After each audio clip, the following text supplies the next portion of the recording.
here you go. Go. Good? That's a big fish. Full hand on tail. Yeah, looks Look how broad that thing is. What if I was on the full medium? Beautiful. Oh my, that's a big fish. Rip! That's what I've been waiting for all day. That's over 6. Oh.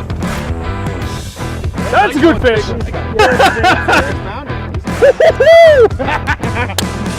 Donkey. That's a heavy spot.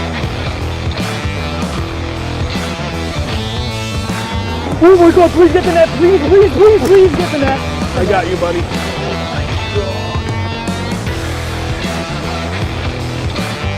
That was the weirdest one ever. There you go. Doing that.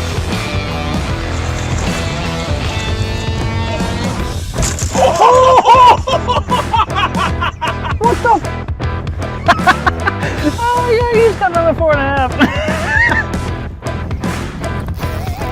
Oh my God, this might be it. If I can land this fish. Holy sh! 5.06. She's thick. Oh my God! Oh my God! Holy! What a beast! Dude, that's it! 4 pounds smaller. I need a picture. Oh wow! That might be a 4. That might be a 4. Yeah, it's a 4. You guys show that off to 4 pounds 12 ounces. Holy! Trailer just getting that. Yeah. Yeah. Dude, that's unbelievable. He's still swimming. What happened to Mick? Yup.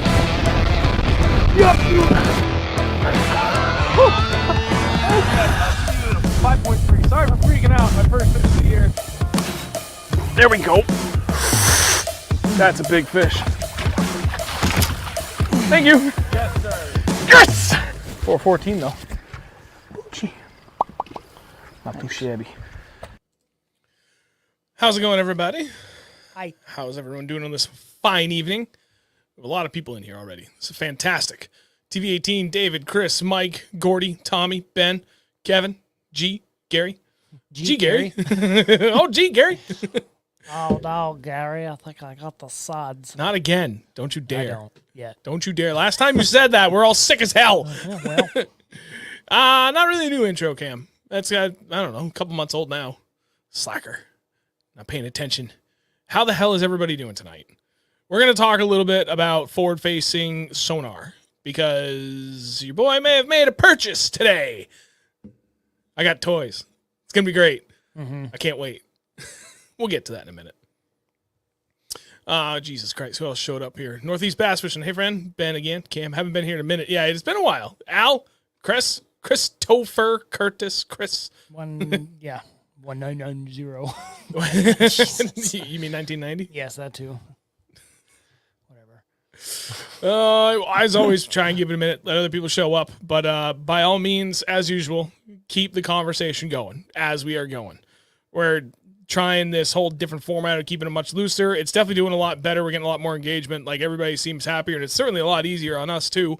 Not that what we were doing before was hard, but it was just like every week it was like, what are we going to talk about this week? And, like, literally just try and pick out a topic and, like a handful of major talking points and roll with it. Now it's like, I've got an idea in mind, but otherwise just, being more direct and engaging with you guys every night just works better. Everything's better this way. Everything. Cam, I will answer that question shortly, just not yet. I need to find a better spot for this. I feel like if it's not high enough, it's not picking me up. I don't know.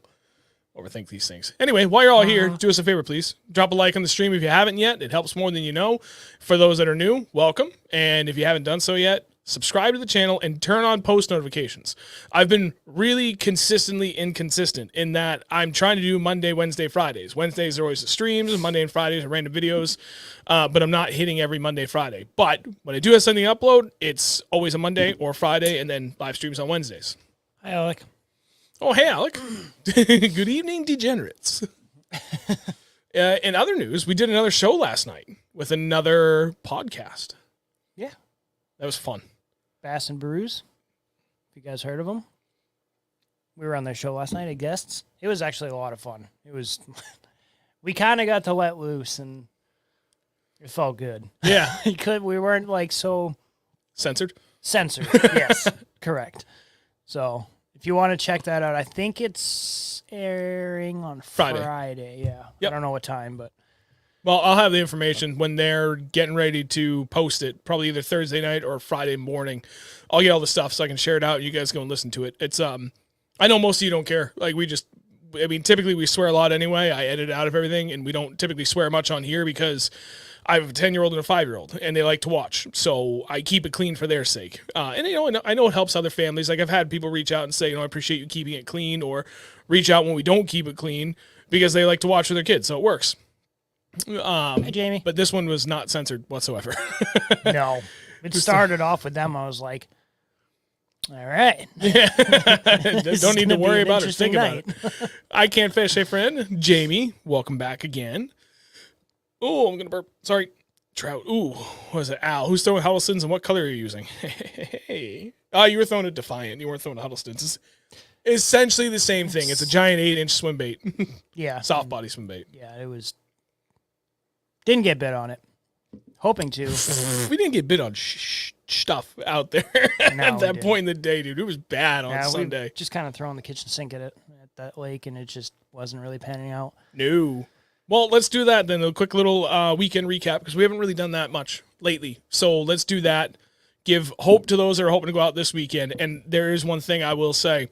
If you didn't watch the jerkbait tips video that I did recently, I implore you to go watch that. Mostly because the conditions that made that pattern line up, probably going to be the same thing this weekend. There's a good chance of it. Like definitely tomorrow, Friday, and probably even Saturday. Sunday, I'm not sure. It looks like we might get some inclement weather for the long-range forecast. At least that's what I saw as of this morning. I don't know if it's changed since then. It's New England. If you want to know the weather today, wait till tomorrow.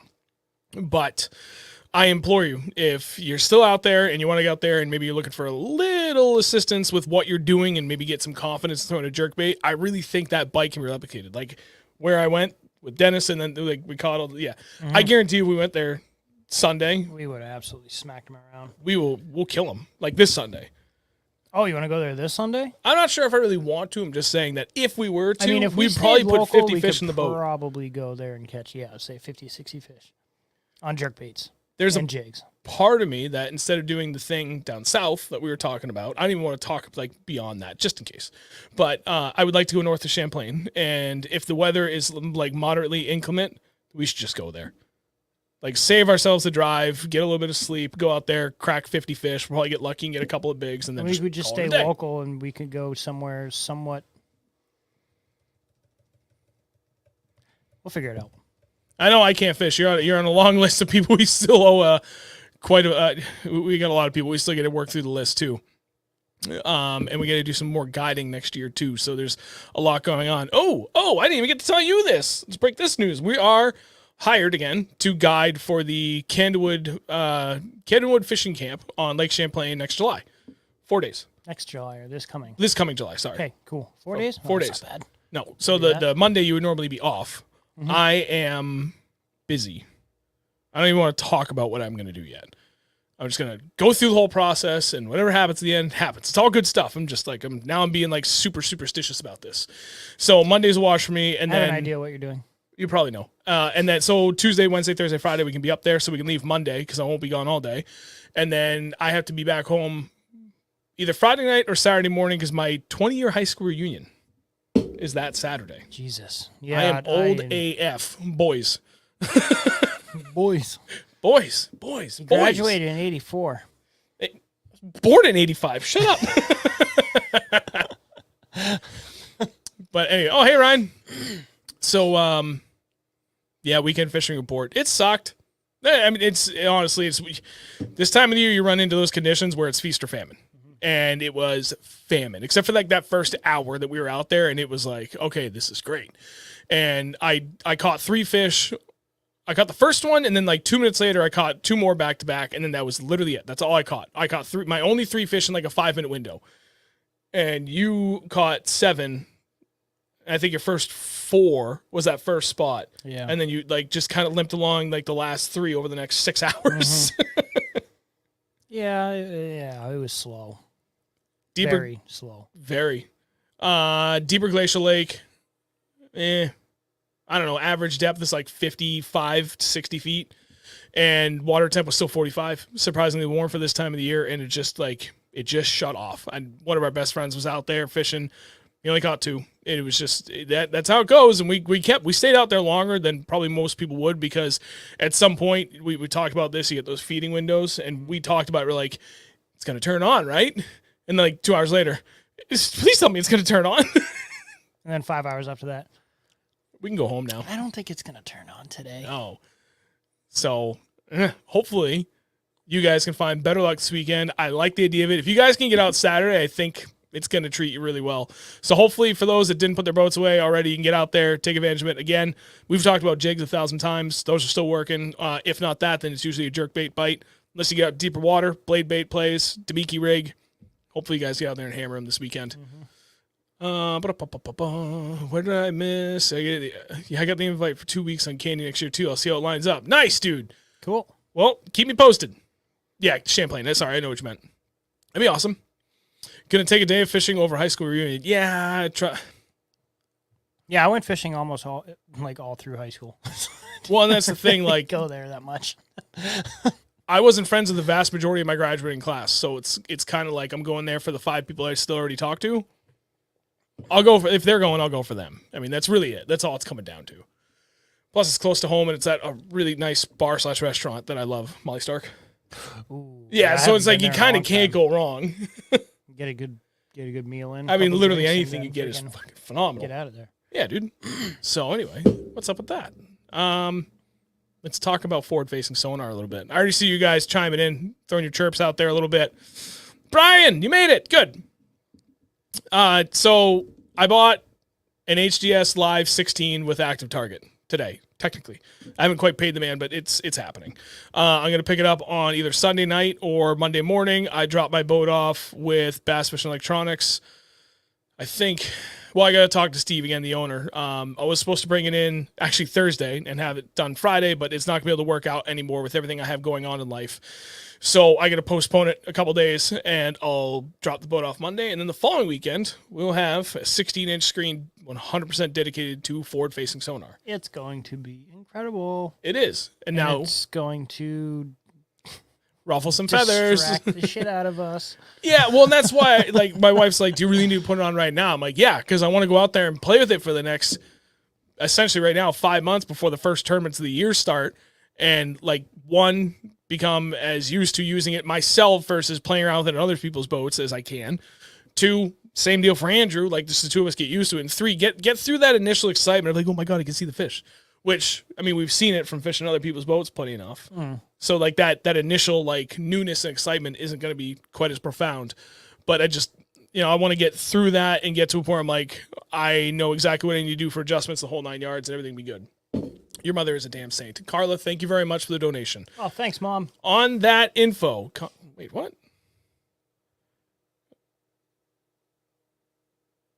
Oh, okay. Hey, that's really random. I had an email from a former coworker that I need to remember to take care of that right after the stream. But anyway, Carla, thank you very much for the donation. Thanks. On that note, for anybody that wants to donate, I might make it interesting later. Don't let my for mom something, but donate all the money to us. yeah. Please. You can do one of 3 ways. If you're signed up here inside of YouTube, you can donate directly through the chat, or in the video description below, there is a link to both it's the information for both our PayPal and our Venmo.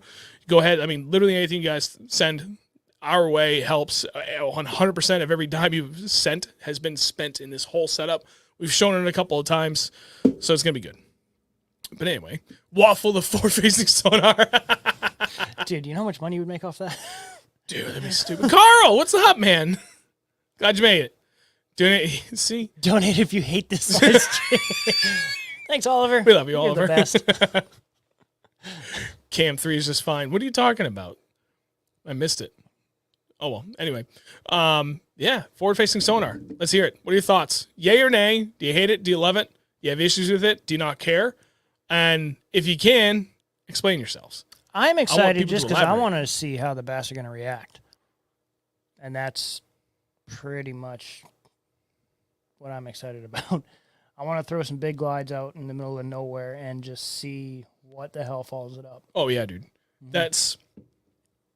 I would say that's still my number 2 reason why I want it, is I know it's going to help better understand fish behavior. The number 1 reason I want it is, now we've gotten to a point where it doesn't matter what time of the year we fish or where we go, what body type, what type of body of water, smallmouth, largemouth, like it doesn't matter. We've put in enough time in the water to at least have a really good understanding of like, okay, I've checked out the map. We're going to New Lake. They should be in one of, like, these are my 3 best bets where I think they're going to be. Now, instead of having to fish through all 3 of those things, we can pull up and scope them. And there's a good chance there's always fish in all 3 spots. They just don't bite on the first 2. Well, a better way to put it is they don't always bite on all 3. They bite on one of the 3. But now I feel like that's just going to exponentially speed up the breaking down process. That, more than anything, is what I want. I just want it for confirmation. Like, shit, is there anything even here? And then from there, like, yeah, to be able to bomb something out and make the most of it. And then, actually, I would say, so that's my number 1. My number 2 reason is I know it's going to make things a lot easier for us when chasing midsummer smallmouth, and even largemouth too, like going over those pelagic fish. Mm-hmm. Like those are the ones I want to find because I know that's that next weight class of fish that we've been trying to chase, and it's hard chasing that stuff with the tools we have now. Where's my admins at? Yeah, you're asleep at the wheel. No, I want to new a dating online report. What? What is all this? Nope, that one.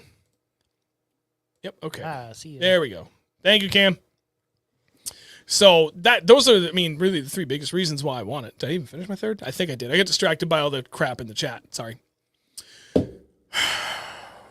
I don't know. All right. I got to go back through and look at it because I wanted to hear people what they said. Pandy came close to buying it. You should have. Cam Yates, your whole life is going to change. Carl is looking for an online deal. Jamie, you dick. Donate $600 so they get audited by the IRS. That's only if I claim a lump sum of $600 or higher. I think. I'm not sure how it works. I think it's a new law with taxes that any transaction, I think it is any transaction that occurs with your PayPal or Venmo or anything like that, $600 or higher now has to be claimed.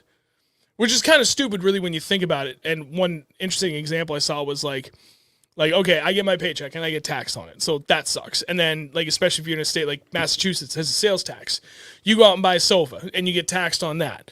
And you bring said sofa home, you have it for a few years, and you're like, you know what? I don't want this anymore. For whatever reason, you decide to sell it, and you sell it for $1,000. And you're now going to get taxed a 3rd effing time on that money you spent for the friggin' sofa. Technically twice, but I guess we really shouldn't consider the tax of the paycheck. That's just, it happens. But now you get that extra whammy on something you should have. The whole thing's kind of BS. But I also get it because there's a lot of people that are bypassing some taxing things by utilizing that through friends and family. So I get it to an extent, but I still vehemently disagree with the idea. T needs to go back in the harbor. Yeah. Where is that? I need to pin that. There. Yep. Jamie again. All right, everybody. Let's go. Mm-hmm. I'm down. That could be fun. Well, backing up to the chat, make it interesting and raffle off the old 12-inch. Actually, it's a 9-inch. It's the original HGS touchscreens. It's a Gen 3 9-inch.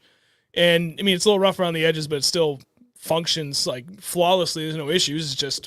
It's got rash and everything from being used, the cover going on and off of it. Jigs hitting it, whatever. I don't think we've actually ever hit it. You may not have. There's that. So, I'm not sure what I'm going to do with that right now, because right now the plan is, because I've got my HDS 9 up top and then my Helix 9 down bottom, that Helix is dedicated just to Mega 360. And the current plan is I'm just going to replace the 9 with the 16, and the 16 is just going to be 100% dedicated towards active target. And I didn't say this. The reason why I went with this is because I got it from a friend, and I got it for a hell of a deal that, I cannot pass it up. You just won a freaking trolling motor? Carl's looking at it for an online date. Carl, to each his own. On the forward-facing sonar, our feelings eventually guys will spend so much time and effort watching screens that will stop utilizing some intangibles that are equally as effective. Concur, we will not fall into that trap. And I can say that confidently because we saw the pitfalls of that exact issue firsthand when we And I still give him shit when we beat the pants off of TJ that day up in Vermont. And he even said it at the end of the day. He was like, I got stuck looking at my graph because these fish were just reacting so aggressively and they were so close to everything, but they weren't just closing that last little bit of a gap. So in my head, I'm like, okay, I just got to keep grinding what I'm doing and, maybe go a little faster or whatever, like just change something subtle around it. And I got roped into it and I stopped fishing. And hearing that from somebody that we both know really well, we're friends with, we respect, he's a hell of an angler. I was like, I don't even have the damn thing yet. And I think we just learned the most valuable lesson we possibly could about that. Yeah. See what the hell they're doing and then just continue fishing the way we usually do. I mean, I know I am. I'm going to be on the back of the boat unless he's like, oh, come here, look at this. And I run up. But I'll remind him. I'll smack him in the head with a jackhammer. The only two instances where I can see myself getting lost in it is jerkbait and glide. Because those are the two things I'm still really working on, and I know that we're going to get into it at least once where I will fall victim to it, but specifically those two. For everything else, I just need to know there, and then I'm going to go back doing what we've always done. Because we've done exceptionally well without forward-facing sonar. It should make things better for us in how we can better utilize our time in the lake. That's really why I want this. Do I need a 16-inch graph? No. However, the deal is, this is why I'm doing this. You can't pass this up. Mm-mm. No, he's getting a hell of a deal. Yeah. Cam, what I like about it is you'll expand on areas you know are already good. You'll be scoping around and find whole other pods of fish you never knew were there. Then that's That's just going that next level of breaking down spots we've always known about. Like, that's worth its weight in gold. It's kind of like what Mega 360 did for us. Yeah. Like, how many spots we used to fish all the time, and then when we got Mega 360, we dropped down. We're like, whoa. Okay, now I truly understand what made that spot unique, but, dude, look what's like 40 feet and 50 feet or 20 feet off of it that we didn't even know about. Mm-hmm. And as soon as we started hitting those things, like... I started finding spots, inside spots, and it's like you get to pinpoint literally what you want to cast at. The 360 is by far the best thing on that boat. That helps us. Thing's ridiculous. Oh yeah. Like we've said it a million times that we owe so many big fish to the 360 just because we could find the structure that they're hanging out in. And hit it. Mm-hmm. Hit it, like, pinpoint accurate, be able to hit it from a bunch of different angles, like, sit way off of it and still hit it perfectly. Because you're looking at the whole screen, and I'm like, okay, Andrew, and I'll lay the rod down. I'm like, 48 feet that way. And he'll line it up and just money. It just works. Almost every time. Yeah. I need to go all the way down to the bottom of the chat. We're falling a little behind really quick here because I saw Jamie. Invest in a right height turret. That's next on the list. I can't do it right now. I'm blowing through my entire end of the year work bonus in one shot. And it's going to cover all this, but that is next on the list. And then after that, I would like to ditch the one talent I have and two 8-foot Raptors. And then the boat's done. And then I'll probably turn around and get another one. I don't know. I got to go back up to see where I left over. All transit. Yep, saw that. That was Cam that we did. Northeast.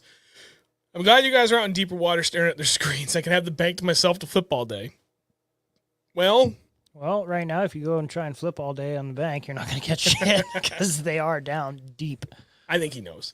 But, yeah, that's how I used to be. But sometimes the more we've chased bigger fish, the more I realize that class of fish, the highest number of them are off the bank. And, yeah, I am looking forward to being out there more often. Not that we're not like out there often enough as it is anyway. Just off the bank, out deep water. Oh, it's so much fun. It is. I love fish. I mean, don't get me wrong. I still love like flipping docks and punching and going fishing shallow and chatterbaits and this, that, and the other and glides up shallow. But there's something about pulling like a 4, 5, 6 pound fish out of like 40 to 50 feet, and it's you would never think of being able to do that if all you did was fish shallow. Because you look out and you're like, I ain't going out there. There ain't shit out there. Well, guess what? There is. And it, dude, there's a stink bug in one of our studio Inside lights. the light.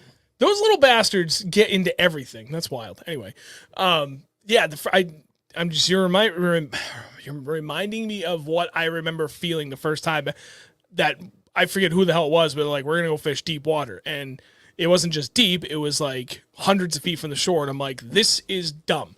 What am I casting at? And he's like, they're just everywhere, man. I'm like, no, find me a tree right now. Find me a boulder I can see the top of. First time that we went fishing drop shot together up on Squam. Yeah. And we caught so many fish. But it was like the first time we were out in 35 to 40 feet or something like that. And I caught my first smallmouth that deep. I was like, wow, that's different. I remember that love day. This. It was super hot out. Oh, dude, it was brutal that day. So hot. It's like mid-90s, We zero must have sun. caught 50 or 60 fish that day. Yeah. Nothing big that day either, if I remember. I think we had a couple of threes, but everything else was like 1.5. 1.5 to 2 pounds, yeah. But it was still fun. That's one of those awesome. confidence-boosting days. Mm-hmm. Ben, I saw the same comment on Facebook. I'm glad you said it again. Forward-facing sonar is an investment, in my opinion. It's a competitive tool that can be utilized for great things. It's also a price barrier from a competitive standpoint. I agree with you on both points. And it's something that I really wanted on the boat because I know, really, again, like the biggest thing that I know it's going to help with us is how much quicker we can break down water. Like, not only that, but then especially when you're talking in the summer, again, like areas that like smallmouth is the way to go for the most part. It's not like an end-all be-all, but you know, there's plenty of days where there's specific lakes I can think of. You're just better off going after smallmouth. It's your best chance to at least stay competitive in that scenario. And knowing like that they're not always going to be pinned to any sort of structure, they could just be roaming, like that's huge. So to be able to actually see those and be able to target those much more reliably, and instead of, you know, hoping we idle over or troll over schools of bait fish, that we just, okay, well, smallmouth should be somewhere in this area. And that's worked plenty of times. But now we're just much more efficient in our use of time, especially inside of an 8-hour tournament window. Like, you're spot on. And that's like, I mean, I've always wanted it because I'm a tech whore. I love technology in every way, shape, and form. I'm like the worst kind of outdoorsman because I love being outside. And, I mean, you could stick me out in a cabin with no electricity and just like a dope view on the back porch, and I just, dude, me and a drink, and I'll stare at the sky all night. I'll wake up for every freaking sunrise, and I'll stay up for every sunset, and I'll be the happiest dude in the world. But I'm also just as happy playing with every new freaking gadget I can get my hands on, because that's, I don't know, I just grew up with that stuff too, and I've always been interested. And then, you know, everything that we do for this, the background stuff, the editing, like, you have to be kind of a tech whore to be able to get to the level of stuff that we have and utilize it properly. So I'm kind of in that weird spot where I do a bit of both. So I wanted it for that sake, and just being able to play with it and know that I can learn from it too. There's 1,000 reasons, but I can boil them down to like really 2 main reasons why I want this. And I'm beyond happy that I made it happen, especially where we're really going to dive back into tournaments this year. Well, I say tournaments. It's not like we're going to join a club per se. One club. One bigger club. Yeah. I still don't even know what that's going to be. Sorry, go. I just got to answer his question. He's asked a couple times. Chris, we live in literally smack dead center of southern New Hampshire, like almost on the border of Massachusetts. Yeah, not that far from Nashville. Mm-hmm. As the crow flies, like, what, 13 miles from downtown Nashville? Oh, I don't know. 15, 20 minutes? However long that is. If there was no lights. Freaking 101A. If there was no lights, it would take us 12 minutes to get there. Dude, no joke, it does, though. I took 15 minutes once because I ran a bunch of red lights to get to Tully. That's southern Nashville. So that now I'm really going back when I was in high school. So now is legitimately 20 years ago, because before I graduated, we used to go to Nashville to ride street at night. Like, go down to the mall and like downtown Nashville and stuff. And it typically takes like almost 30 minutes from my house to get to the highway, and like 35 minutes, like basically to downtown. And that's almost 30 traffic lights. It's like one just giant long strip mall, and it's just shopping the whole way down left and right. And it's just 1,000 lights. And I remember we rode until like 3 a.m. We came back. We did not hit a single light. It took us exactly 12 minutes to get from downtown Nashville to my house. Told you. Because we were doing, we were speeding, but not like, negligently. We were doing 55 and a 40 and just no stopping, just breeze right through because That's fast. believe it or Sean. not, it was supposed to be a freaking commuting road when they built it, and it was, and then all the towns were like, well, hold up. How about 35. traffic lights and stores and 30 miles an hour the rest of your life? Oh, wait. Okay, wow. I'm really trying to catch up. I want to know what color spin it blade skirt do you like on your spinner beat? One more time. Here we go. I want to know what your favorite spinner bait. Spinner breed terrier. I want to know what is your favorite skirt jig. I think colors. It's a dog. I'm not gonna tell you my favorite. I gotta keep that one to myself. But other than that, like, oh god, I can't even tell you my top 2 favorites. Anything perchy and bluegill, and like that's not being cheeky. Like that, legitimately, like Rocky Ledge Tackle makes some phenomenal skirt colors that are like very perchy, very bluegilly, and those are the ones I go to the most. And then favorite skirt jig,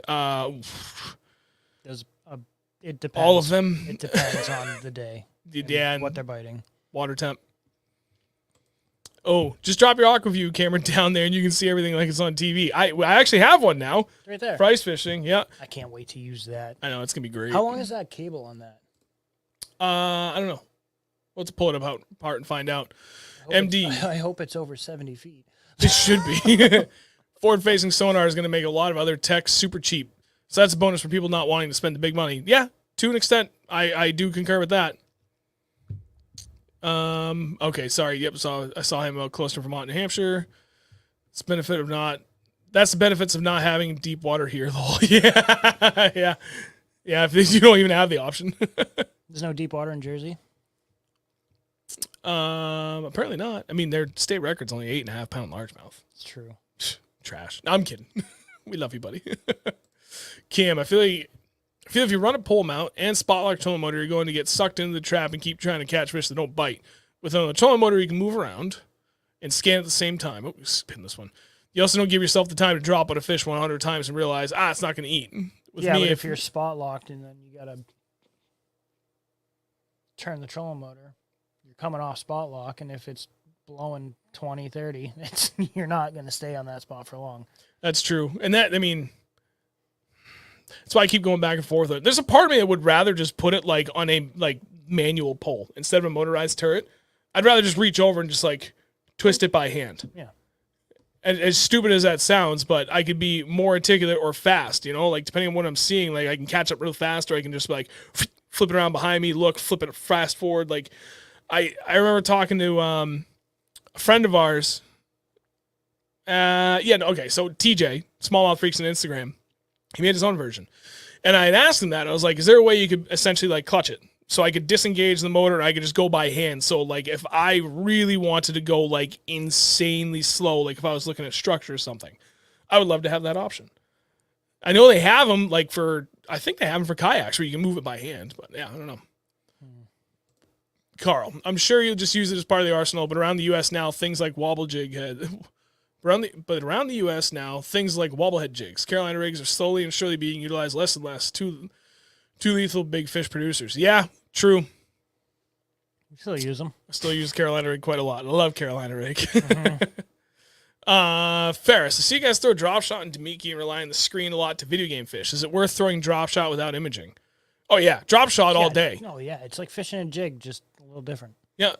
Because there's plenty of days where they're down the bottom, but they won't pick it up off the bottom. That's where drop shot really excels, especially for smallmouth.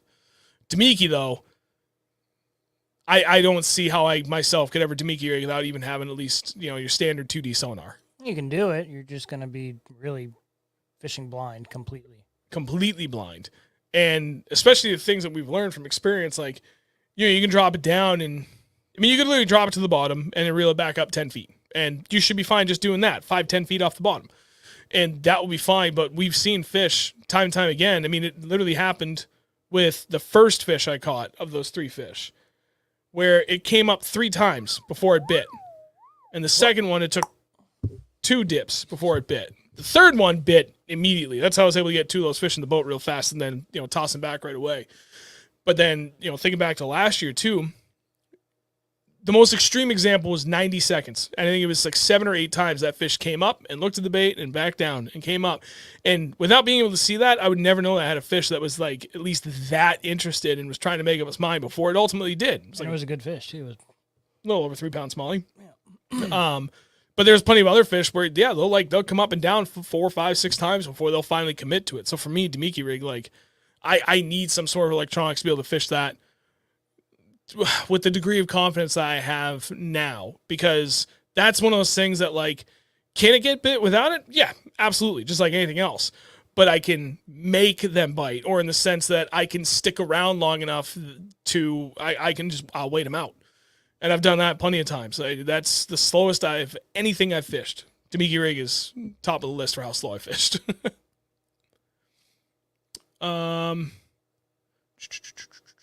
That was that. Cam, yeah, now if it's windy space, you're going to want it, but starting to off, I think just on the shaft is the best. Oh, God. We are so far behind. There's a lot of comments. Yep. No, this is fantastic. Keep them going. We're catching up fast, though. Don't worry about it. We will catch up. Don't stop. Ben, you live close enough for me to get to you by 5 a.m. for a fishing trip easy. That's true. Shout out California Burritos and Nashville bomb spot. You know, I've always wanted to go there. I had a delicious burrito for dinner, by the way. I haven't been there, and right behind it, there's a pond that. Why haven't you been to that one? No, I think about it. I don't know. Why is my Usually because I'm like, yeah, I'll go stop at California Burrito, and then I'll go fishing, and then I end up going fishing, and I stay there way too late. And then food's closed. And then food, yeah. Or I get distracted. I'm like, all right, now I didn't catch anything here. I caught a couple here. I want to go try this other spot real quick, and then go to the bridge spot, and then just kind of work all over the place around there. There's a few good shore fishing spots in Nashville. Northeast bass fishing. Is there any good tackle shops down that way? Would give me something else to do when my wife wants to go to Lowe's. Granite State Tackle In Nashville. Yep. And if you want to go further, like a lot further, there's Ben's Tackle Shack in Leicester, Mass. too, but it's a bit of a haul. But I mean, after that, I don't think there's any other tackle shops in the area. Like those two are pretty much it as far as like of considerable size and phenomenal selection. That's pretty much it. There might be a couple other smaller places that I haven't heard about, but yeah. No, think hard. I don't think there's dicks. Yeah, it's not in Bass Pro, but other than that, there's no real small shops. No. I should open one. Satellite of Ben's Tackle. Bring it up north. Lakes region. I'll bring it right here. You know how many people fish in this area alone? If you could get one like right near the 101, 293, 93 intersection, like somewhere right in that little area, you make a killing. And You hooks it? No, further south, like right in Manchester.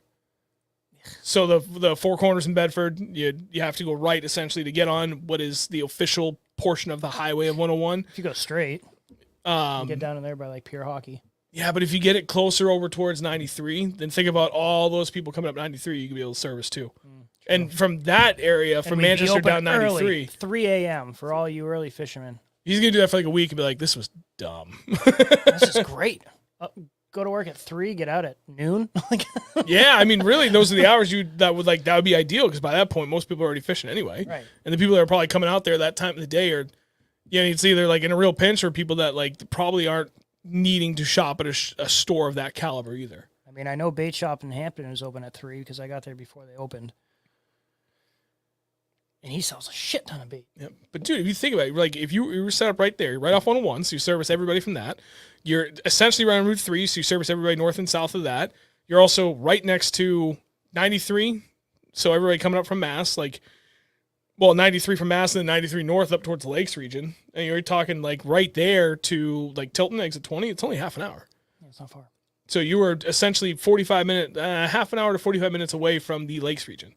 Like that, but you still get everybody else that's south of you. That could work. Help spot. Dan, Ben, what do you guys think? Let's open a satellite. What do you guys think? Oh God. 603 Bass and Tackle. Yeah. There it is. I was looking to see if somebody said that. I missed Northern Bass Supply. We all do. That store was just amazing. Do you use any square bill striking? What is your favorite color square bill? I don't even know the name of it, but it's that chartreuse and black one. From striking? I believe. That's the I think it's literally just called chartreuse and black. It probably is. I mean, it's literally a chartreuse square bill with a little black dot on the top of it's black. Yep. That thing is phenomenal. Works great. Yeah, I mean, I use that and like, dude, like perch pattern and bluegill, pumpkin seed, like Any natural, really, color. that's really all I throw. We had a hell of a square bill bite up on Champlain this spring. That was fun. Did we? I did. You did. I did. I don't remember. I did. Remember, we were hammering on a jig and the bite shift a little bit, but they were all like still held to structural. So I was like, I'm gonna pick up a KVD 2.5. And I started throwing that at like all the rock piles and stuff and just banging them off. And literally every time, as soon as I ticked it off a rock, it just stopped. I'm like, okay. I think I had like, that. I think it was our second or third day up there. I think it was the third day. And after like the 8th or 9th fish, you're like, give me one of those. Like we always do with everything. Yeah. I don't even have that long. Like if he gets like 3 or 4 fish in a row and something like, we sense the bite is shifted and he picks something else different up and it's like 3 or 4 fish really quick before I even got another bite. I'm like, yep, I'm switching. MGC. Yeah, there you go. I keep forgetting about them, but they're not like a traditional tackle shop. They're much more like giant baits, at least as far as I know. I don't know if they actually have any I'm traditional sure they tackle. got some like terminal tackle and stuff there. Ben, I volunteered to be employed in an extension of Ben's Tackle Shack. Tackle Warehouse Northeast version. Here we go, Cam. If you could take a trip to any fishery in the U.S., where would it be and why? Oh, no, that's a fantastic question. Before I go to that, though, Jamie, you're absolutely right. The vast majority of our crankbaits are the 1.5s and the 2.5s. I like the 2.5s just because Clear Lake 10 years ago. Yeah, dude, if we can really go that route, put me in freaking California 20 years ago. 25 years ago. Oh, Like, California in the mid to late 90s was insane. stupid. Imagine if you could go back to then. Like, not take any technology with you, but take the knowledge of what we know now back to, like, the mid to late 90s in California. That would be nuts. That would be absolutely incredible. I do want to go to St. Clair eventually. St. Clair is very high on my list. Well, that's the thing. Like, when we talk about trips we want to do, Well, we always break down by largemouth and smallmouth. Ashton's family, she's got family out in Detroit, Really? so she wants to take a trip out there. But it's Detroit. St. Clair. Yeah, I know. It makes up for a lot. Oh, I believe you, Oliver. It was never easy. Wait. I mean, all those Different lakes Mesa are was all never easy. they're Yeah. all those trout lakes, and like it's you still got to grind the shit out of it just to get a decent fish out of those places. Oh yeah. And to No, be I able don't to doubt catch that. a fish like he catches, like I don't remember the exact size of that fish that you caught. You're on your blue tracker. It was like 17 or something like that, 17 and a half or something like that. That was insane. Yeah. Like watching you catch that fish was absolutely insane. Oh God, I want to do that. If we could say in the U.S., where would it be and why? What was your final answer? St. Clair? No, I'm curious. Oh, you joked about Clear like 10 years ago. I was kind of joking about, but 17, 17. Oh, I know my answer. Is that good? take away the 1. That's my PB. It's all right. It's all right, Oliver. North. Oh, Answer the question. I don't know. Like, there's so many lakes. Lake Fork Lake Fork or would be kinda OHIV. Because that's the thing. We've done a lot of smallmouth trips now. So if there's any one place I could pick in the U.S. right now and why, Fork or OHIV, because I want to catch donkey largies. I Like, are we haven't done talking like a... just strictly bass. I am. I don't know enough about anything else to even consider doing anything else. I want to go to Indonesia and throw giant We poppers. said in the U.S. Focus. Indonesia, Florida. I don't know. Yeah, probably. It would probably have to be.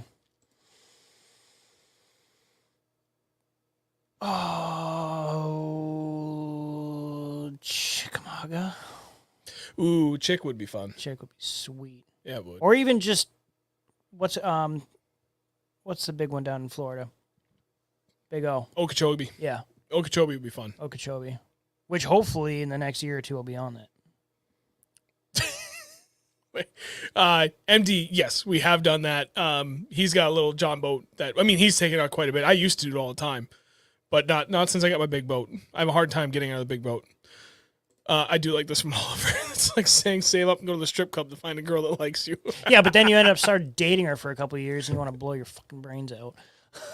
I did that. Whoops. I was gonna say. That's my bad. Oh damn. Oh, that's good. Oh my god.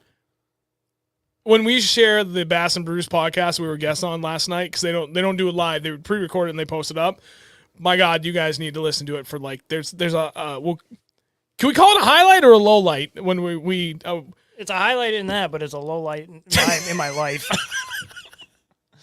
It's honestly it's worth it for that. I will warn you though, it's My nerves numb. It's all right. You're good. I don't know how else to explain it. Our show right now is mostly family friendly. That what we did was definitely the polar opposite. So it's like don't have your kids around when you listen to that one. Tips for targeting early winter largemouth. Tips for targeting early winter largemouth? Mm-hmm. Like right now? From beer to caffeine. This is smart. Yeah, right now, basically. I mean, it's weird because, like, growing up, when I thought of winter, I thought of, like, the water's freezing. No, winter officially doesn't start until January. But I would still consider this to be early winter, even though by the calendar, it's not really. Jerk baits and jigs. Mm-hmm. And how? Very, very slow. Very slow. Like, jerk baits, very tight little twitch. Oh, did you hear my tummy? I did. And jigs, very, very slow drag. Drag like 4 to 6 inches, stop, wait 30 seconds. And pretty much as deep as you can find in like water in that lake that you're in or pond. Mainly like somewhere in between the 35 to 55 foot range. Yeah, I agree with that. I don't need to add to it. My man knows what he's talking about. I like Oliver's answer. Red ear sunfish on Havasu. And then I really like Jamie's answers. Havasu and catch some skanks.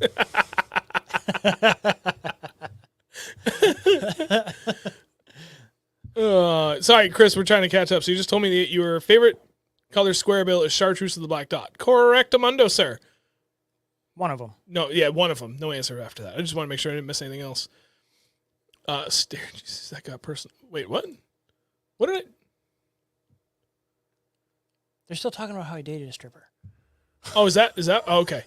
Wait, what the hell would you see? I just see 5-6 pound bluegill. I literally just read that. 5 to 6 pound sunfish get me excited. Sorry, I read the other one. Red ear sunfish on Havasu. 5 to 6 pound sunfish. That's like that one dude caught that 6 pound freaking whatever the hell it was. I think it was a red ear, like he said. Like, oh yeah, that was stupid. That's like I can't remember her name, but the Slab Lab girl on Instagram. Joe went down and fished with her, and then so did Epic Eric. I can't remember. Like, she literally has her own private pond, and she's trying to grow like trophy freaking sunfish and bluegill and stuff. And I bet those things fight so hard. Oh yeah, dude. That's thing. But the way I mean, they're like, I mean, I got big hands, and they're like twice the size of my hands. It's like, holy Christ, Yeah, that's a big friggin' bluegill. You know what? You're gonna hear him going off in the pads too. And you hear like that like loud like cracking pop. It's just like boom. It just sounds like a freaking like a '96 Civic with a 12-inch sub in it. Someone popping off a 9mm. Nope, it was just my bluegill. Pew. Oh, I like that answer. Bullard's Bar in Cali or the St. Lawrence River. St. Lawrence River is pretty awesome. Oh, I like Jamie talking about jerk baits with you the winter. Eat a sandwich in between jerks. Yeah, there's plenty of days where we've done that. It gets slow. Thankfully, the last 2 jerk bait trips out, I think the longest I had to wait was 15 seconds. For what? In between jerks. It was like jerk, Jerk bait? and then like, yeah. And it was earlier in the day, it was like 5 to 7 seconds, which was nice, you know, especially fishing. It was 40-degree water. And then as the day went on, the bite slowed down. So it was like jerk, little pause, jerk, and then like 10 to 15 seconds. And then they would hit it. But it was nice because they were like decidedly hitting it. That's always fun. I do like that from Cam too. Lipless crankbait. Yo-yo it through the grass is such a fun bite. Yeah. It is. it just hasn't really. We just really haven't done it. I mean, No. I did it couple weeks, like 2 months ago, but I didn't really catch much on it, and I was like, man, all right.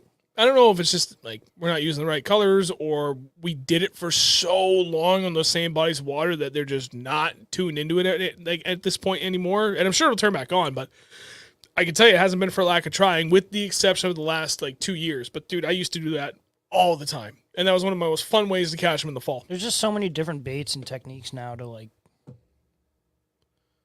just try to perfect that.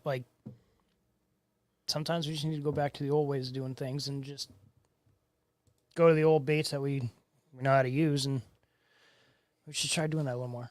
Yep, I agree. And yes, I can't fish. Thank you. It was Sarah Parvin.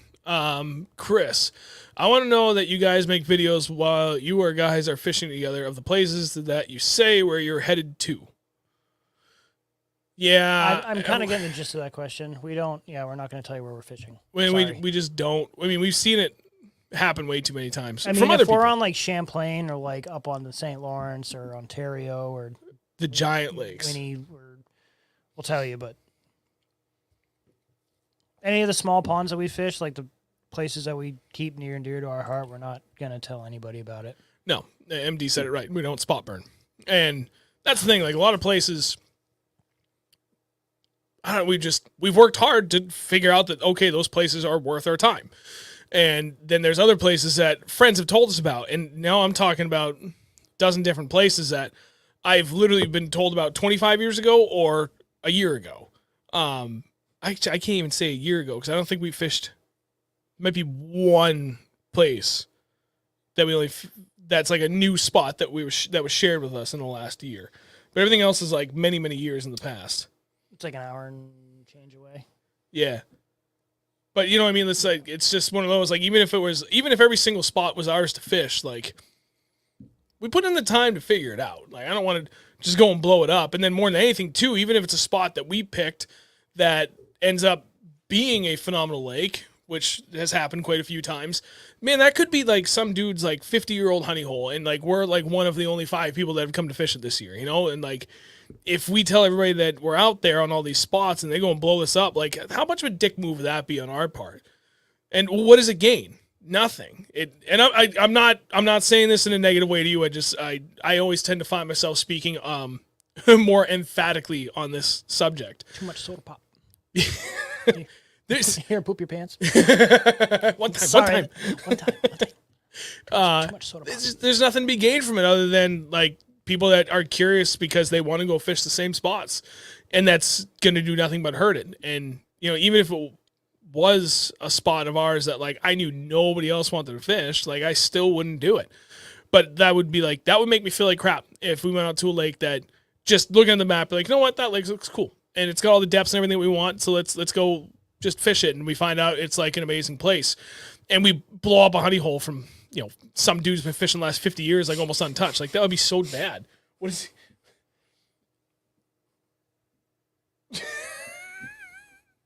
I don't know, Jamie. It's a great question. Northeast. New York is loaded with some of the best lakes in America. Champlain, Thousand Islands, Saratoga, Cayuga, Chautauqua, entire Finger Lakes area. Yeah. Oneida. I think you kind of left that one off the list. Oneida's phenomenal. There's probably got to be 100 different backs, ponds, woods and backwoods, pond, wood. I'm tired. I'm so tired. We stayed up late last night on that show. Dude, we were we were on the show at 8:30 and didn't get off. The show ended at 10:30, but we stayed on until midnight. Just past midnight. Yeah. Hey, dude, those guys were awesome. It was we're going to have them on, and you guys will like them. It was just an absolute blast. Jamie just made my night. Thanks, Fran. MD, I'm not even going to pin it, but I'm pretty sure you're trolling. I love it. Yeah. So Cam Yates, Red Eye Shad, Bill Lewis, or Cotton Cordell. See, at first I initially read that as those are good ones, and you are right. But now I'm thinking Jamie. You're asking which do you prefer? And later, Jamie. Honestly, Red Eye Shad. For lipless, those are my favorite.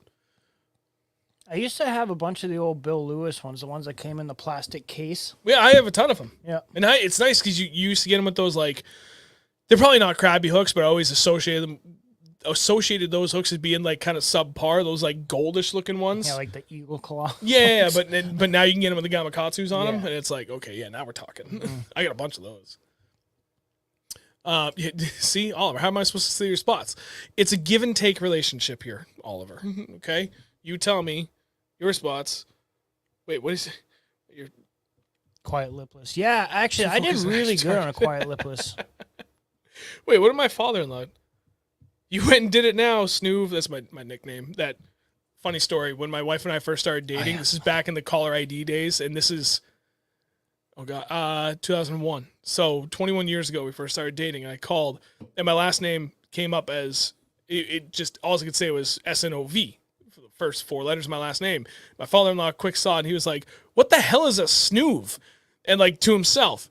And I showed up that next day, and he's like, what's up, Snoov? And I'm like, it's a fucking new one? Okay, well, what's wrong with it?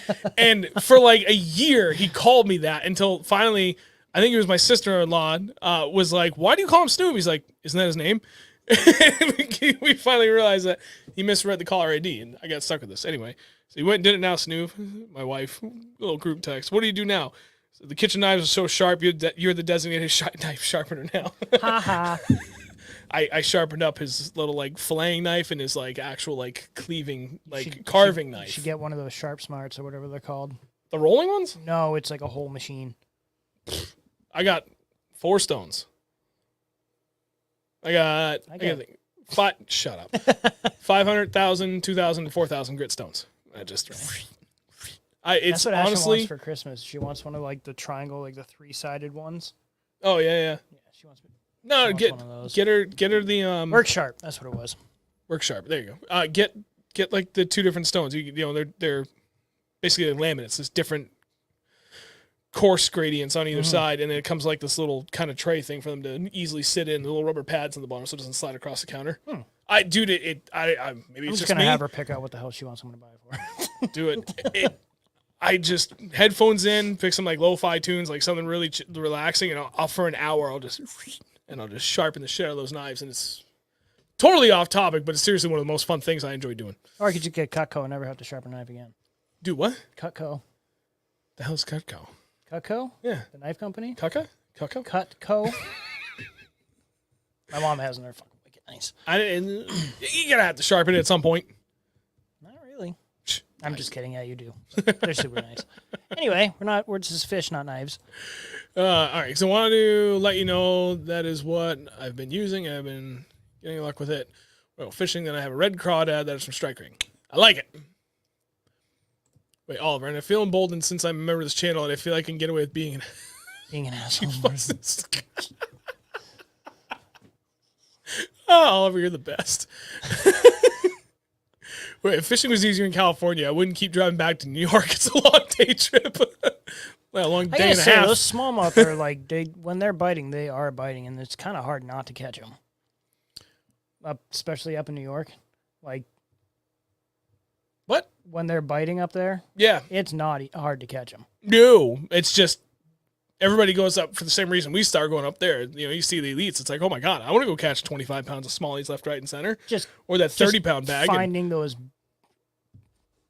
elite size fish. that's hard. That's the hard part.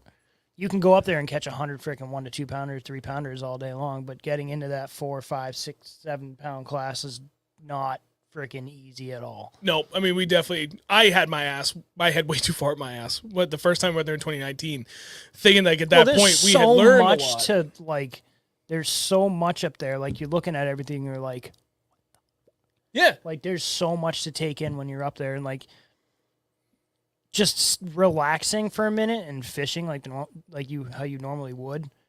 It's not easy to do your first 1 to 2 trips up there because there's so much going on. Like you got a lot of current, you got beautiful views, you got and you got you got these giant 1,000-foot long tankers driving by you, and you're in a 20-foot bass boat. You're like, oh wow, that thing's giant.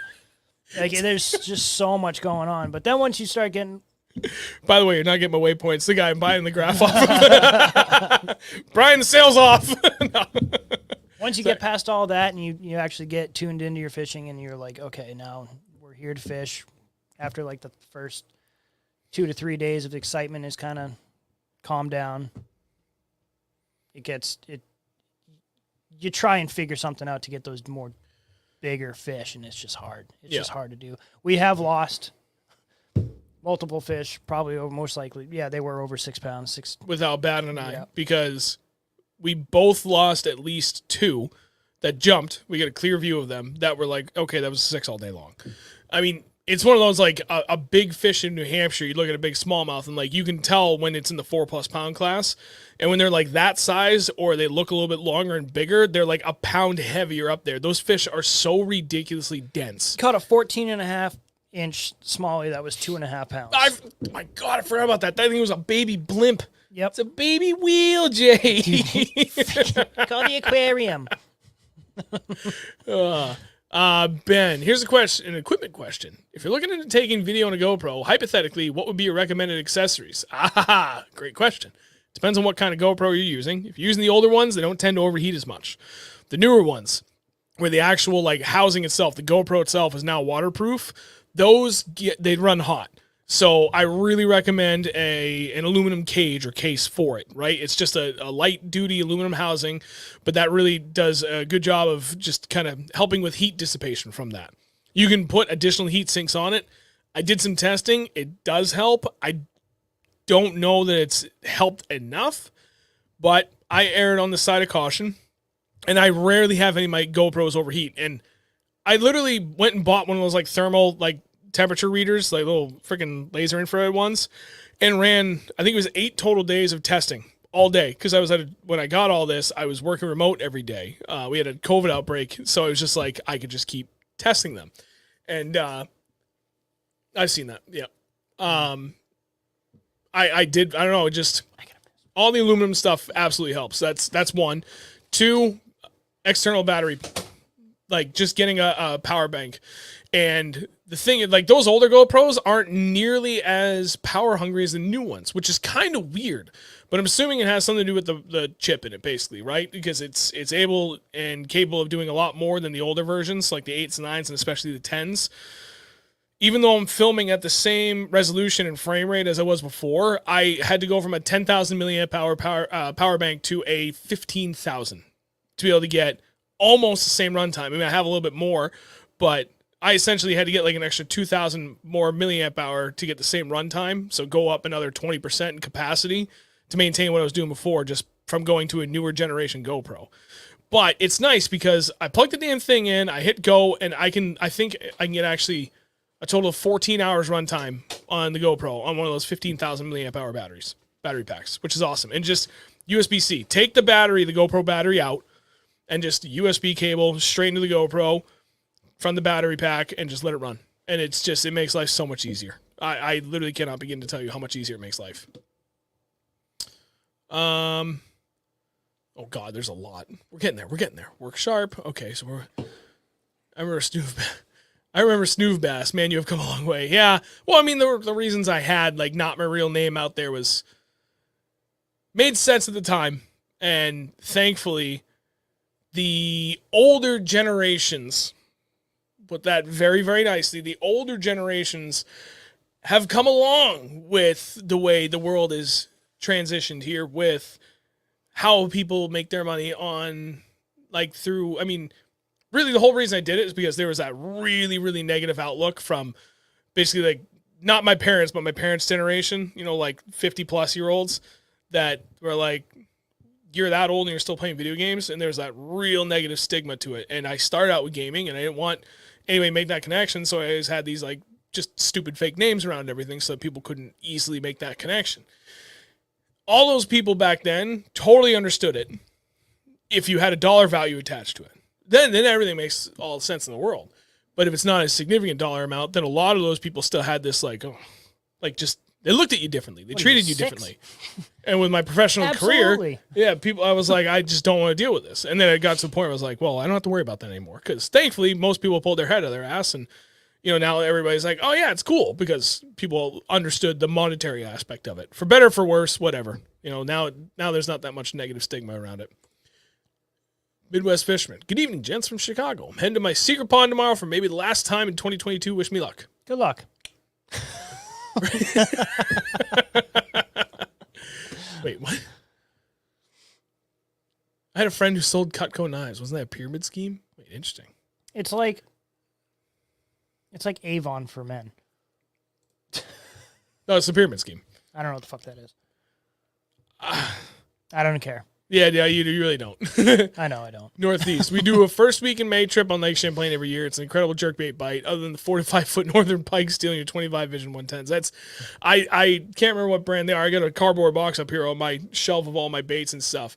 I found I think they were Lucky Crafts, but they were like not good ones. No, they're like the cotton cornell version of a Lucky Craft. Yeah, something like that. But they were cheap and they were the right colors for up there. That my buddy been fishing up there his whole life was like, get these 3 colors, find cheap ones. And I happened to find them on sale in Tackle Warehouse. This was 3 years ago for stupid cheap. And I bought a ton of them. And we still haven't even gone through all of them. But every time I go up to Champlain, like you said, same deal. Right in the middle of May, the last 2 years, probably be doing it again this year. I bring all that stuff with me, and it's great. And if I blow through them on it, but I mean, the last 2 years I've been up there, they've been all over the jig for us. Mm-hmm. So we've been throwing the jerkbait. Carolina rig. Yeah. Oh god, that Carolina rig up there is so much fun. But hey, maybe we'll see you up there. We stay up in like right in the middle of South Hero, North Hero. Stay up there and we run all over the northern end of the lake. It's a ton of fun. God, I love that lake. Yeah, it's pretty cool up there. Berkeley Stunners are pretty good. $10 cheaper. Yeah, I want to try those. I do. I want to try more of the Strike King ones too. I do like those. Wow, it's already been an hour. Damn. For everybody that's still here, obviously, 1, thank you very much. 2, if you haven't done so yet, please drop a like on the stream because that's hugely helpful. You know what? I want my office chair back. I slouch a lot more in this chair. Yeah, my back just always hurts anyway. So. Dude, I can't crack my back. No? No. I have to have somebody do it for me. I can't do it myself. Where's John? We need John back here with this big old bear hug back cracker. I don't want that. That beard tickles my neck a little bit. Oh, that John. I think you're talking about John Ross. No! I don't want him standing behind me. No, John Emery. Something will happen. Yeah, he'll try it. No, big old bear John. I love his hugs. I remember that we were up in the lake for that tournament last month, and your bag was bothering you. He's like, come here. And he's like, talking through it. And just hear, he's like, ah. Oh, God. I might be paralyzed. But it feels so good. Yeah, this kid Jordan at work that I'm like, hey, you wanna crack me? Help me out here. It's like girlfriend standing there in the background, be like, you're supposed to do that to me. Break her back in different ways. Family show. 95% of the time. MD, any advice for getting a guided trip on the St. Lawrence? Been wanting to go there for years. Yeah, actually, there's quite a few guys up there. What are you yelling at me what? for? Right on the tip of my tongue. What the hell is his name? Guy with the orange boat, that Ranger. It was like the orange, like digital camo. Digicamo. It's Thousand Islands Adventures or something like that. Something like that, yeah. Thousand. His name was started with a G, I think. I don't remember. Well, yeah, and then there's Travis Manson. Hang on, there. I was gonna get to him, Brian. Hang on. Why did you yell my name? What happened? What? What the hell was his name? It was dude, it's Glenn. Glenn. It started with a G. Yep, Glenn. Glenn. E. Van Hosen. Or just Glenn Van Hosen. Owner at 1000 Islands Smallmouth Adventures. I was so damn close. Hey, Jamie, you're already gone. It's featuring Sematis Bates. He's great. We actually met him one day. Phenomenal guy. I know he does a ton of trips out there. He does really well. Travis Manson, Smallmouth Crush. He does a ton of guide trips up there. Mm-hmm. Oliver was up there last summer and he was doing quite a few trips. So Oliver and I, Big Bass Dreams. So if he's back up that way, which I think you're going to be, because you believe he's doing all the opens and the opens are coming back up to the St. Lawrence. So there should be a window of opportunity there that you could do that. Plenty of opportunities, that's for sure. Mm-hmm. man, I want to go to Champlain within the next year or two. My grandmother had her honeymoon on that lake. Sorry for this. Nothing to be sorry about. Champlain will change you. For the better. There's nothing else like it around here. There's 1,000 places to fish that are all capable of just producing just a stupid number of 3+ pound fish, which is like, yeah, trying to find a giant is a little bit harder, but when your average fish that you're catching all damn day is like 2.5 pounds or better, and most of them like in the 3+ pound range, then the sheer number of 4-pounders you can get up to in there, it is just stupid. It changes your entire perspective on what a quality fishery can and should be. It's magical. And you catch them 1,000 different ways in 1,000 different places. Pretty much any way you want to catch them, you can find a spot on that lake. Yep. And do it.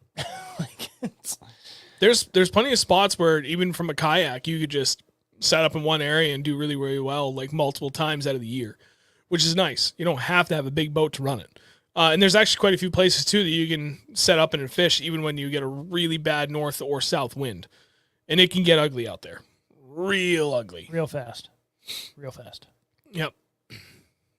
So, I don't know, there's that. I don't know what else you got. Wait, what did Brian else drop? Okay, no, just making sure I didn't miss anything else.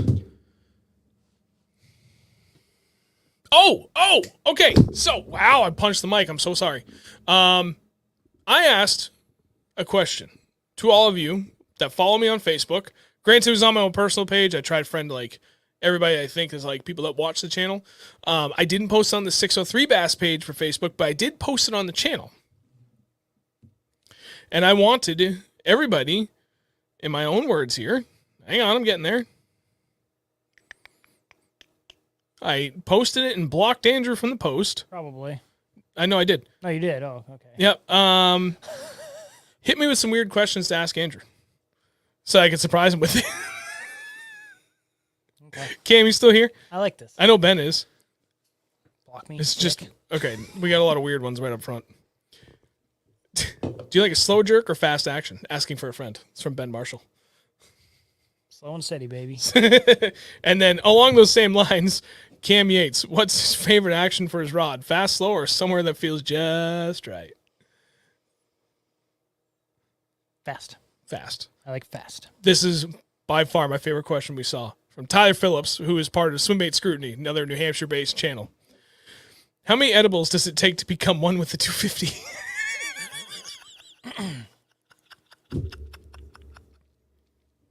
Tyler.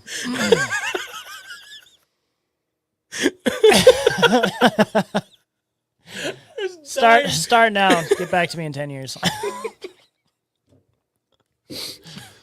You know that part in Super Troopers, like after he's eating everything, and he's like, everybody's talking, he's just sitting there, and you like hear like butterflies and like kids just like laughing. Tastes He's like just like, snozberries.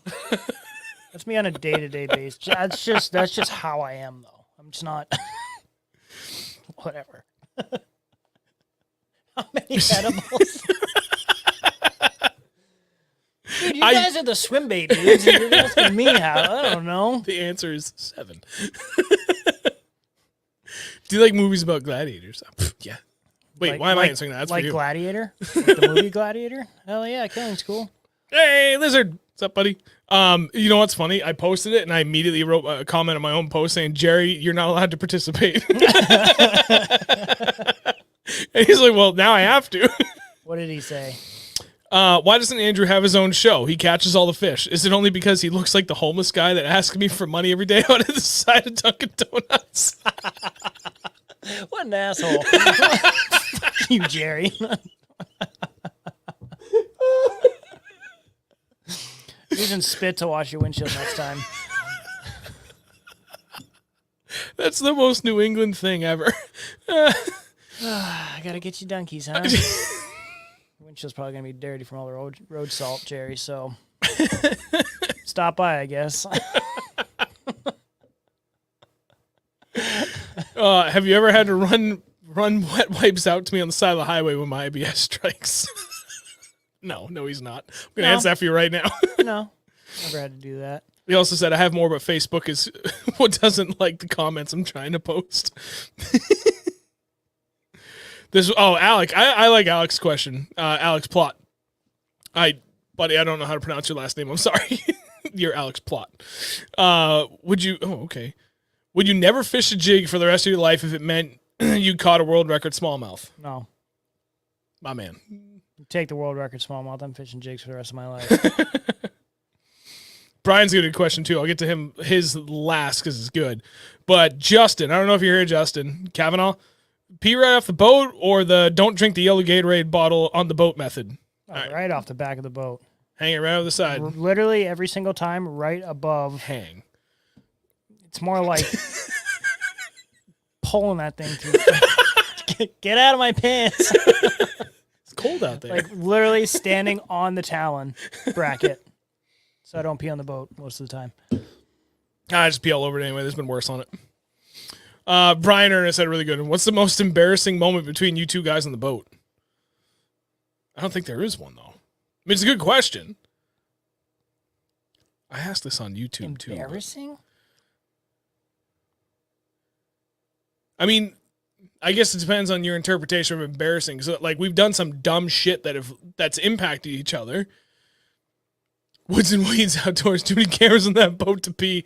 Yeah, no, there's been a few times where I've peed right in front of one of my own cameras, and I'm editing. I'm like, oh, yep, I'll just delete that right now and, and move on. It's just better to pee off the back of the boat where nothing can see. Ferris, that was half ounce, by the way, I believe. Was that a half ounce chatterbait that you hit me in the head with? Yeah, that sucked. I wouldn't consider that embarrassing, but I guess. For the lack of a truly embarrassing thing, that would be it. I guess that would probably be it. I mean, that literally gave me a concussion. I had to go to the hospital for that later the next day. He did. He got me back. And it's one of those, I totally forgot it happened because it was on a wicked slow day. And I'm pretty sure it was the day it was you, me, and John when you caught that 4 on the 7-inch Citizen. But you were casting overhead and you just with an open water sniper came right up the back of my skull. Just yeah. And I just remember going, I'm good. And you're just like, what? I was like, hold my head. I'm like, you hit me. He's, no, I didn't. I'm like, you did. It's good, though. Everything's fine. But I forgot that it happened in the video. I deleted the footage. I never got to share it. I forgot about that. And I almost took a head off with the 250 when we were with David. Oh, yeah. Yeah, that was close. That was very close. Oh, Ben, here we go. Anyone ever fall off the boat? My son has. I've literally witnessed his son fall off the boat while I was on my boat. Up at home base. When you were up there with the kids and your wife, and he fell off, you're like, yeah, we're going to head out. He fell off the boat. Oh, yeah, I forgot about that. Both my sons have. It was funny because when my oldest son was like 6, I think. Yeah, it was before I got the Skeeter. And I took him out fishing, and he was like adamant. He's like, Dad, bring the GoPros. I want to film while we're out there. And no, it's never seen the light of day. Like anything I do with my kids, it's private. And I still had the footage, though. And he was like trying to go, like he was kneeling down along the gunnel and went to go swing his legs over. And, you know, it was hot and it was pretty warm, but his legs were a little sweaty and sticky. And, like, his legs just hit and stuck, but he, like, still tried to swing them. And he just basically took his whole torso and was like, yeet. You guys want to see a funny video of his son? And he fell in and he's holding on one arm. And, props to him for how young he was. Like, he went over, immediately grabbed the side of the boat and held. And he just looks at me and he goes, Dad, I fell in. I watched the whole thing. I was like, yeah, I see that. I got a pretty funny video of his son from last year while we were ice fishing. Which one was that? Oh, when his foot fell in? Oh, and he just ate shit on the ice. I don't know where the hell that video is. While you're fine, though, I'll go to the next one. Midwest fisherman. What is your go-to lure or tactic for open water right before first ice? I fish mostly shallow water, 6 feet and less. Jerkbait. Jerkbait. In those conditions, 110% jerkbait. Jig, and still a bladed jig, like a jackhammer. Can still definitely be productive on those shallower bodies of water like that, even right before ice in. It's not like that good that it's the first thing I'm going to pick up, but I'll always have it tied on. Oh, wait, I'll unpin that. Maybe let's see that throw you cracked stuff. Maybe. Just sitting there laughing at him. What the hell was that? Well, you kind of be able to see it. Jesus. Yeah. You just go, doof.